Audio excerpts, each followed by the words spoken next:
Alors hier, le Bitcoin a d'abord réussi à atteindre un nouveau sommet avant de corriger un peu pendant la journée. Déjà dans la vidéo d'hier, on parlait de zone de liquidité autour de 100 000, 102 000 dollars. Et ben c'est justement autour des 102 000 dollars que le Bitcoin a absorbé toute la liquidité disponible. Mais ce qui est important là, c'est quoi? C'est qu'on a aussi trouvé un support solide au-dessus des 100 000 dollars. Et ce niveau, il est super important parce que c'est ici qu'on aimerait vraiment que le prix tienne. Parce que si on veut continuer, si on veut espérer voir les prix monter dans les semaines, dans les mois à venir, eh ben, il faudrait vraiment que le Bitcoin garde cette zone autour des 100 000 dollars comme support. Évidemment, à court terme, on peut repasser en dessous. Mais dans l'idéal, il faudrait vraiment qu'on reste un bon moment entre 100 000 et 105 000 dollars, qu'on se construise une base solide pour ensuite repartir plus haut. Bon, ces dernières 24 heures, on a vu quelques prises de profit. Il y a 2 jours dans la vidéo de dimanche, je vous avais dit qu'il fallait s'attendre à ça. Donc, pas de surprise, c'est des investisseurs. Et ces prises de profit ont provoqué la liquidation de grosses positions. Donc, en tout, un chiffre qui fait mal, environ 610 millions de dollars ont été liquidés sur le marché, dont presque 500 millions uniquement sur des positions. Donc, en clair, pour faire simple, certains ont été trop optimistes. Après, je soigne mon propos, il n'y a rien d'alarmant dans ce que je suis en train de dire là. Par exemple, les ETF Bitcoin n'ont même pas connu de sortie de capitaux hier. Ils ont même enregistré un léger flux entrant d'environ 5 millions de dollars. C'est pas énorme, mais c'est toujours ça le prix. Par contre, du côté de stratégie, il y a eu de gros achats. Michael Saylor a sorti la carte électron.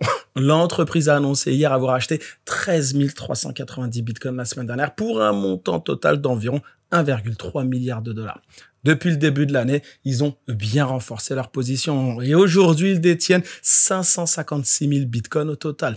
Et en termes d'investissement, ça représente beaucoup d'argent, environ 39 milliards de dollars. Et sur cette somme, leur gain non réalisé est déjà de 19 milliards de dollars. En gros, pour faire simple, leur portefeuille vaut presque 60 milliards de dollars, dont presque 20 milliards que du profit. Puis un autre chiffre que j'ai trouvé fou, l'entreprise aujourd'hui détient environ 2,8% de tous les bitcoins actuellement en circulation, soit 19,8 millions de BTC. Et il reste encore tous les autres bitcoins à miner, ce qui va prendre environ 120 ans. Petite pause de 30 secondes les amis, on va faire le tirage au sort du giveaway du jour. Pour rappel, 50 USDT à gagner sur chacune de mes vidéos du mois de mai. Donc, 50 USDT à gagner, les règles sont très simples. Vous likez la vidéo, vous laissez un commentaire, vous vous abonnez si c'est pas déjà fait. J'espère que c'est déjà fait, mais vous abonnez et vous donnez une chance de gagner 50 USDT et tous les jours, il y aura un tirage au sort.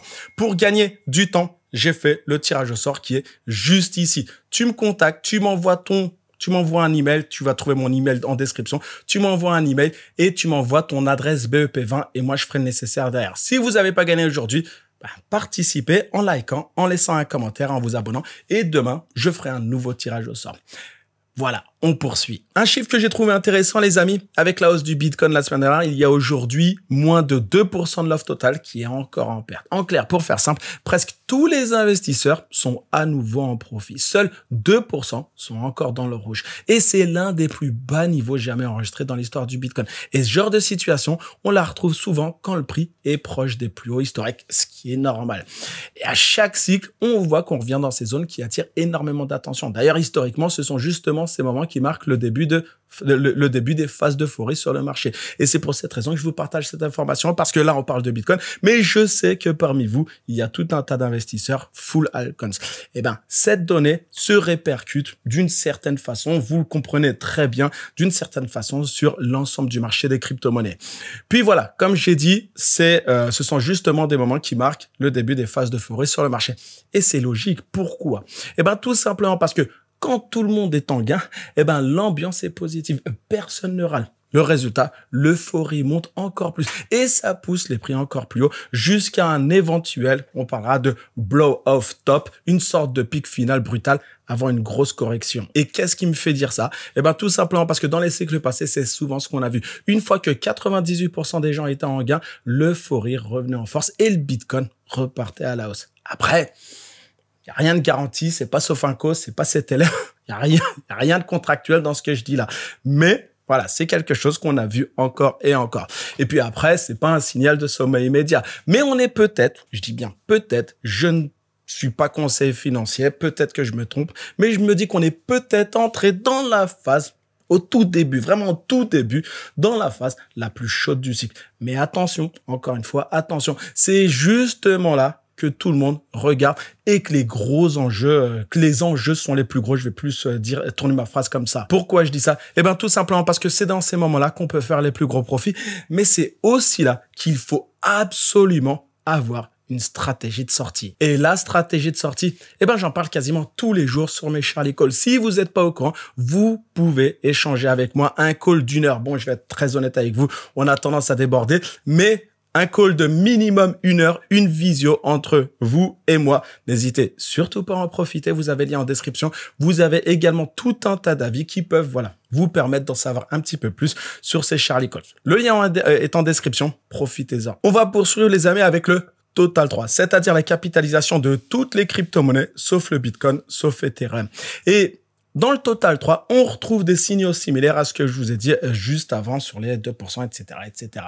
Pourquoi je dis ça? Eh bien, tout simplement parce que là aussi, on voit que quand environ 98% des holders de Bitcoin sont en profit, les altcoins ont tendance à surperformer dans la foulée. Et c'est pour cette raison que je vous en parle aujourd'hui, parce que je sais encore une fois, je me répète, mais c'est pas bien grave, parce que je sais que vous êtes nombreux à avoir uniquement des altcoins. Donc, même dans ce cas-là, on le remarque sur le Total 3 que les altcoins ont tendance à surperformer dans la foulée. Actuellement, je préfère le dire, je l'ai dit sur Twitter, je m'en cache pas, je l'ai dit sur Telegram, je m'en cache pas. Actuellement, ça n'engage que moi, mais je pense qu'on n'est pas encore dans la fameuse altcoin season, mais je peux me tromper, je me suis déjà trompé, c'est pas bien grave, mais en tout cas, je pense pas qu'on soit encore dans la fameuse altcoin season, celle dont tout le monde parle régulièrement. Mais je suis quand même quelqu'un de positif. Ces derniers jours, on a quand même vu que les altcoins avaient bien performé. Ils ont suivi la hausse et certains ont même explosé.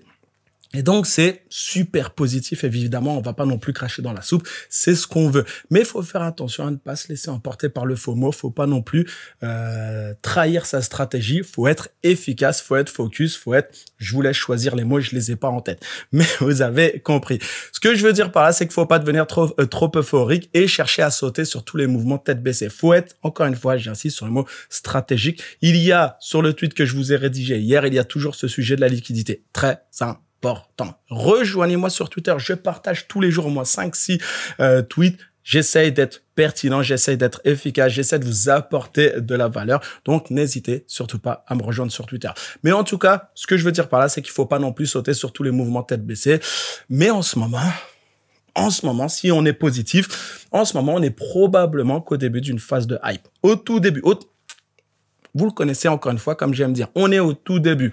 Mais pour bien gérer ce genre de période, eh ben, il faut vraiment suivre les données en temps réel. Faut pas non plus s'absenter 3 semaines et revenir comme une fleur et se dire, ah bah, il s'est passé. Non, faut être connecté. Je pense qu'on est dans une phase où il va falloir être connecté et je suis connecté pour vous. C'est pour cette raison que je vous propose une vidéo tous les jours. Mais il faut vraiment suivre les données en temps réel et c'est ce que je fais tous les jours. C'est pour cette raison que je vous fais ces analyses, que ce soit ici ou que ce soit sur Telegram. Maintenant, ce qui compte aujourd'hui, c'est quoi? On a dit tout ça, mais qu'est-ce qui compte aujourd'hui? Aujourd'hui, ce qui se passe sur le marché dépend de tout un tas de facteurs. Les conditions économiques globales, la liquidité dispo, tout ce qui va avec, de tout un tas de choses. On est sur un événement pluriel. On peut pas non plus dire ça va exploser parce qu'il y a ça. Non, il y a tout un tas d'éléments qui vont influer directement ou indirectement sur le marché. Mais si je dois un peu affiné. Ce qu'il faut surtout surveiller, aujourd'hui, ce qu'il faut surtout surveiller de près aujourd'hui, c'est la publication des données sur l'inflation aux États-Unis. On en a parlé hier. Et ces données vont tomber cet après-midi et tout le monde va regarder ça de très près. Pourquoi c'est important? Eh bien, tout simplement parce que l'inflation est encore un petit peu au-dessus du niveau ciblé par la Réserve fédérale, par Jérôme Powell, par la Banque centrale américaine, j'abuse un peu. Et tant que ce sera le cas, eh ben, la Fed ne baissera pas les taux. L'inflation, pour faire très simple, est encore trop élevée pour ça. Donc, ce que les marchés attendent aujourd'hui, c'est de voir si l'inflation a vraiment baissé et si la Fed pourrait potentiellement bientôt changer de stratégie dans les mois à venir. Puis en parallèle, il y a également l'économie américaine qui a déjà commencé à ralentir. Ça peut être une bonne chose pour la baisse des taux. L'économie américaine a déjà commencé à ralentir. Le PIB du premier trimestre montre une baisse de 0,3%. C'est la première contraction depuis 3 ans. Et ça s'explique. Il faut comprendre pourquoi. il y a cette contraction, ça s'explique surtout par un gros boom des importations. Pourquoi? Parce que juste avant les nouvelles taxes douanières mises en place par Donald Trump, souvenez-vous du 2 avril, il y a tout un tas d'entreprises qui ont fait des stocks. On peut les comprendre. Puis après, il y a également le marché de l'emploi qui, lui, reste encore assez solide. Pour rappel, si on veut que la Fed baisse les taux, il faut un marché de l'emploi un petit peu... pas super top. Mais actuellement, le marché de l'emploi, il reste encore assez solide. Mais la confiance des consommateurs, elle s'est effondrée petit à petit ces 5 derniers mois. Donc, ce que je veux dire là, encore une fois, on a l'illustration il y a tout un tas d'éléments qui peuvent faire changer, qui peuvent faire évoluer la politique monétaire de Jérôme Powell. On peut pas non plus se baser uniquement sur un chiffre. Et donc, bref, pour faire simple, l'ambiance est tendue. Puis après, si je dois faire un focus sur l'inflation, les données en temps réel montrent que l'inflation ralentit fortement. Certains parlent même d'un niveau nettement en dessous des 2%. Et ça, c'est une bonne nouvelle. Mais il y a un souci. C'est jamais simple, malheureusement, c'est jamais simple. Mais voilà, il y a un souci. Quel est ce souci? Très simple. Qu'est-ce qui va se passer dans les mois à venir, notamment à cause des nouvelles taxes? Parce que une fois, je vous avais expliqué que ces nouvelles taxes, les répercussions, elles viendront dans plusieurs mois. Elles se ressentiront pas immédiatement. Donc, qu'est-ce qui va se passer dans les prochains mois? Aujourd'hui, l'inflation ralentit, mais dans 3, 4, 5 mois, comment les choses vont évoluer? Parce que même si aujourd'hui l'inflation est à 1,9% et que les États-Unis passent sous l'objectif de 2%, ce qui est l'objectif de Jérôme Powell, ce serait, j'ai envie de dire, quand même un peu risqué pour Jérôme Powell de baisser les taux maintenant. Même si on sait parce que si on sait que dans 2 mois, l'inflation reste d'augmenter, ça risque d'être compliqué. Donc, il y a ce dilemme. Jérôme Powell doit gérer ce dilemme parce qu'elle doit gérer les chiffres actuels tout en gardant un œil sur ce qui va arriver ensuite. Après, quand même, les données du jour vont être analysées en détail. Par exemple, il y a Truflation avec la Bank of America, avec Citi, Morgan Stanley, Barclays. La Banque Postale, non pas la Banque Postale, mais en tout cas Barclays pense que l'inflation va tomber à 2,3%. Déjà, c'est un bon signe. Mais JP Morgan, la Deutsche Bank, UBS voient plutôt l'inflation rester autour de 2,4%. Donc oui, on est proche du niveau cible, 2%, mais pas encore en dessous. Du coup, j'ai envie de me dire que tout reste ouvert. Puis après, ce qui serait intéressant, moi je sais pas si ça serait intéressant. Bon, en tout cas, on va dire que ce qui serait intéressant, c'est de voir ce qui se passerait si l'inflation remontait à 2,5%. C'est pas ce que le marché attend, mais on sait que malheureusement, les surprises peuvent arriver. Et si ça arrive, malheureusement, ça peut relancer les craintes sur les taux, renforcer le dollar et créer un moment de panique sur les marchés. Et dans ce cas-là, 2,5%, pas une bonne nouvelle. Le Bitcoin et les crypto-monnaies peuvent en souffrir. Mais à l'inverse, positif, verre à moitié plein, si les chiffres de l'inflation sont plus bas que prévu, ça pourrait donner un gros coup de boost au marché. Pourquoi? Tout simplement parce que je sais que vous savez, mais je vais quand même le dire. Tout simplement parce que la Fed aurait plus de marge pour baisser les taux rapidement. Bon, peut-être rapidement, j'abuse. Le rapidement, c'est relatif. Parce que ces derniers jours, le marché a corrigé en partie à cause du changement d'attente autour des décisions de la Fed. On s'attendait à une baisse de taux beaucoup plus rapide. Finalement, on a compris que ça allait pas venir aussi rapidement. Donc, c'est relatif. Maintenant, ce que je veux dire par là, c'est qu'on croit plus vraiment à une baisse des taux dans 36 jours à la prochaine réunion de la Fed. Et même en juillet, c'est peu probable. Ce serait plutôt en septembre au mieux. On en a parlé hier. Donc, pour résumer, aujourd'hui, ce sont vraiment ces données qu'il va falloir suivre de près. Et de toute façon, je vous tiendrai au courant, que ce soit sur Twitter ou que ce soit sur Telegram. Je sais que j'insiste beaucoup sur le sujet de l'inflation, mais c'est super important, les amis. On peut tracer tout ce qu'on veut on peut faire toutes les analyses techniques qu'on veut. Pour moi, voilà le sujet le plus important. C'est un sujet très, très important parce que des taux d'intérêt, par exemple, des taux d'intérêt plus bas, ça veut tout simplement dire plus d'argent pas cher qui circule. Et plus la masse monétaire augmente, si je dois parler de la masse monétaire, plus la masse monétaire augmente, plus ça profite au Bitcoin, plus ça profite aux actifs risqués, plus ça profite aux crypto-monnaies. Après, quand je dis que c'est très, très important, faut pas non plus tout miser sur ces données. Pourquoi je dis ça? Tout simplement parce qu'en 2017, on a eu un énorme bull run. Alors même que les taux d'intérêt étaient en train d'augmenter. Et dans le cycle actuel, le Bitcoin a déjà pris plusieurs centaines de pourcents sans que les taux aient encore baissé. 15 000 $, 109 000 $. Pourquoi? Bah, tout simplement parce que la quantité d'argent en circulation a continué d'augmenter malgré tout. C'est pour cette raison que sur le tweet d'hier, je fais un focus liquidité. Alors oui, des taux bas, ça facilite l'accès au crédit. Oui, c'est cool. Oui, c'est cool. Mais même avec des taux un peu plus élevés, bah, l'argent continue de circuler. Et c'est ça le plus important. D'ailleurs, on sait que le Bitcoin réagit avec un délai de 10 à 12 semaines à la hausse de la liquidité. Et justement, bah, cette liquidité a fortement augmenté ces derniers mois. Donc, on capte qu'il y a quand même une corrélation. Et même avec des taux élevés, bah, la masse monétaire peut continuer de croître. C'est pas parce qu'il y a des taux élevés que la masse monétaire va baisser ou quoi que ce soit. Non, pas du tout. Elle peut continuer de croître. Pourquoi? Eh bien, tout simplement, j'en ai parlé, j'ai mon nez qui me gratte, mais je prends pas de cocaïne pendant que... Mais pourquoi? Eh bien, tout simplement parce que les États-Unis ont aujourd'hui environ 37 000 milliards de dollars de dette publique. Et une grosse partie doit être financée cette année. On parle de 9 000 milliards de dollars. Et si les taux sont élevés, eh ben, ça veut dire plus d'intérêts à payer. Si les taux sont élevés, plus d'intérêts à payer.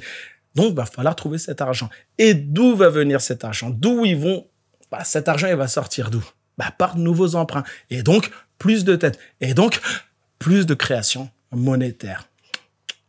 Voilà, on arrive. C'est un cycle. Bref, pour faire simple, quoi qu'il arrive, la masse monétaire va continuer d'augmenter dans les mois à venir, qu'on le veuille ou non. Et avec des taux plus bas, bah, ce serait encore plus fort. Donc, si on a ça, plus ça, plus ça, plus ça, Lamborghini. Pas de Lamborghini. Bon, en tout cas, vous avez compris. Puis, que la dette américaine augmente, ben, c'est une surprise pour personne. Là, je suis pas non plus en train de vous sortir le scoop de l'année. Hier encore, ça, c'est un tweet que je vous ai partagé. Hier encore, une réforme fiscale proposée par les Républicains prévoit d'augmenter le plafond de la dette de 4 000 milliards de dollars. Et on sait déjà tous qu'ils vont dépasser ce plafond dans les années à venir et après 5 000 milliards, etc., etc. Donc, voilà, il n'y a pas de surprise dans ce que je dis là. Ce qui est clair, c'est quoi? C'est que les plans pour lever encore plus d'argent sont déjà en place. Et ça, c'est très, très, très bon pour le Bitcoin. Et c'est pour cette raison que je suis confiant à long terme sur le Bitcoin. Et c'est pour cette raison que j'accumule du Bitcoin. Bon, j'accumule des Satoshi parce que j'ai pas énormément d'argent, mais j'accumule à la hauteur de mes moyens. C'est pour cette raison que je vous conseille tous d'accumuler du Bitcoin. La monnaie fiat, l'euro, le dollar, voilà, la livre sterling, etc., etc. Ce genre de monnaie, pas de limite vers le haut, alors que le Bitcoin, pas de limite vers le bas, alors que le Bitcoin n'a pas de limite vers le haut, du moins sur le long terme. Donc, le Bitcoin, c'est une valeur sûre. Et regardez, pour appuyer ce que je dis, quand on regarde la liquidité mondiale, elle a fortement augmenté depuis fin 2022. En ce moment, il n'y a pas forcément beaucoup de nouvelles liquidités venant des États-Unis. Mais il y en a pas mal qui viennent de la Chine et d'autres régions. Après, ça bouge, tout ça. Parfois, il y a une augmentation de liquidité. Parfois, c'est pas le cas. Par exemple, la semaine dernière, on a vu une baisse de la liquidité mondiale de presque 1 000 milliards de dollars, soit environ 0,7% par rapport à la semaine d'avant. Mais la semaine précédente, on a vu une hausse de plus de 2%. Donc, ça bouge tout le temps. Oui, c'est vrai. Mais la tendance générale reste à la hausse. Et encore une fois, pour appuyer ce que je dis, même le taux de variation sur 3 mois reste positif, ce qui montre que la dynamique de création monétaire reste très forte. Et ça, ça profite au Bitcoin sur le long terme, ça profite à cet actif que je vous conseille tous d'avoir. Un bon plan, les amis. J'aime vous partager des bons plans.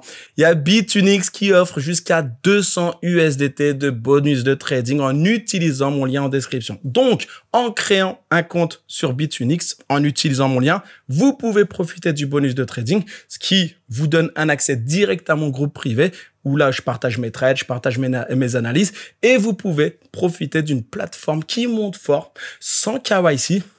Et je dis ça comme ça. Vous en faites ce que vous voulez. C'est l'information qui est venue vers là. Une plateforme qui n'a pas encore lancé son token et qui me fait penser un peu à BitGet, qui n'a pas encore lancé son token et que toutes les personnes qui utiliseront la plateforme en amont ce lancement, qui pourrait ne jamais arriver, mais tout laisse penser que ça pourrait arriver, toutes les personnes qui utiliseront la plateforme en amont de ce lancement profiteront sans doute du lancement de ce token. En tout cas, c'est ce que je suppose, c'est ce que je dis ça. Je dis comme ça, chacun en fait ce qu'il veut. Moi, en tout cas, j'utilise de plus en plus la plateforme Bitunix parce que je me dis qu'il y a peut-être quelque chose à gratter. Bon, en tout cas, ça vaut le coup. Vous avez le lien en description. Un petit point sur le Bitcoin à court terme, les amis. Alors actuellement, le Bitcoin pèse près de 2000 milliards de dollars en valeur totale. Hier, comme on l'a vu, il a d'abord connu une petite hausse, puis une légère correction. Mais il reste quand même bien au-dessus des 100 000 dollars, ce qui est un bon signe. La correction d'hier, elle nous a montré plusieurs choses, trois choses. D'abord que le niveau des 100 000 dollars joue bien son rôle de support. Et ensuite que l'open interest a baissé d'environ 1 milliard de dollars. Puis il y a le Fund Direct. On parle du Fund Direct aussi. Le Fund Direct, lui aussi, a un peu diminué. Et tout ça, ça montre quoi? Eh ben, ça montre que c'était une prise de bénéfice saine. Donc, aucune raison de paniquer. C'est pas des ventes de panique aussi. Voilà, tout est sain et c'est ce que je vous ai dit il y a 2 jours. Puis après, quand on regarde les heatmaps de liquidité, on voit qu'il y a pas mal de liquidité autour des 100 000 dollars. Mais on remarque quelque chose de très intéressant. On remarque aussi beaucoup de liquidité juste au-dessus du dernier plus haut, autour des 106 000 dollars. Et ce sont 2 zones super importantes à garder en tête, surtout avec les données sur l'inflation US qui vont tomber aujourd'hui. Je vous partagerai ces chiffres dès qu'ils sortiront directement sur Telegram. Vous avez le lien en description. On a dépassé les 2000 abonnés. Ça me fait vraiment, vraiment plaisir. Voilà, c'est tout pour aujourd'hui, les amis. J'espère que cette vidéo vous a plu. Si c'est le cas, n'hésitez surtout pas à me donner de la force en likant la vidéo, en laissant un commentaire comme ça. Vous donnerez une chance d'être tiré au sort demain et de gagner 50 USDT. Et en plus, vous me donnerez de la force. Du coup, vous likez la vidéo, vous laissez un commentaire et vous abonnez si ce n'est pas déjà fait. Je vous invite à poursuivre avec cette vidéo qui est juste ici. Si vous avez aimé la vidéo d'aujourd'hui, je suis certain que vous adorerez cette vidéo. Vous cliquez dessus, vous prenez soin de vous et à demain.